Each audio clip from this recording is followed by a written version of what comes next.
আইন নাই, রেলওয়ের জমি কাউকে লিজ দেওয়ার বিধান নাই।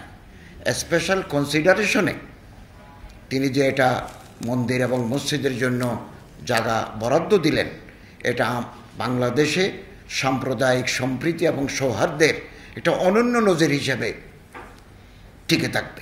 মন্দিরের জন্য, মসজিদের জন্য এই যে রেলওয়ের জমি হস্তান্তর, এটা ইতিহাসের ফলক হয়ে থাকবে।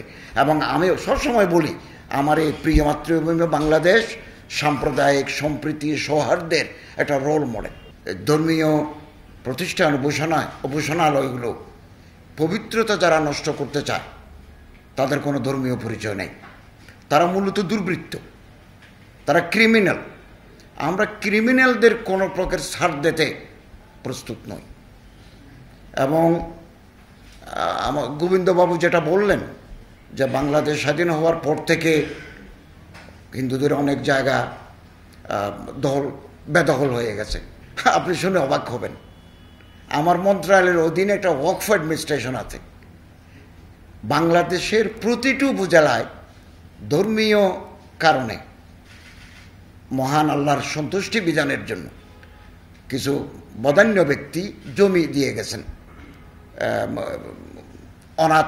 অনাথদের জন্য, মসজিদের জন্য, মাদ্রাসার জন্য, মাজারের জন্য।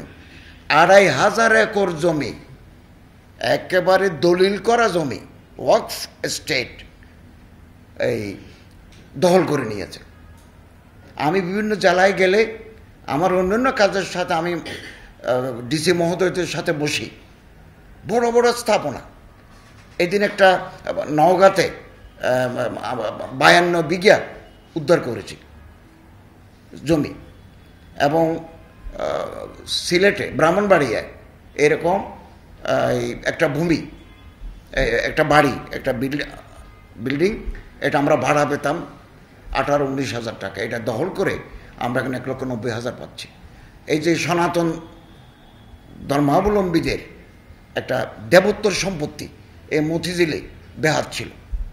আমাদের গভর্নমেন্ট আসার পরে আমরা এটা সনাতন বাইদের উদ্ধার করে সনাতন ধর্মাবলম্বীদের হাতে সুপর্দ করেছি। এবং আমি গত বছর জন্মাষ্টমীতে গিয়ে এটা উদ্বোধন করে আসছি। আমি আপনাদেরকে আশ্বস্ত করছি, যে সমস্ত দেবোত্তর সম্পত্তি বেদখল, যদি কোর্টে মামলা না থাকে, দলিল স্পষ্ট থাকে, কোনো ধরনের কোনো কনফিউশন যেন না থাকে, ল্যান্ড ডিসপিউট যদি না থাকে, আপনারা ধর্ম মন্ত্রণালয়ের সাথে যোগাযোগ করুন, আমাদের হিন্দু কল্যাণ ট্রাস্ট আছে তার সাথে যোগাযোগ করুন।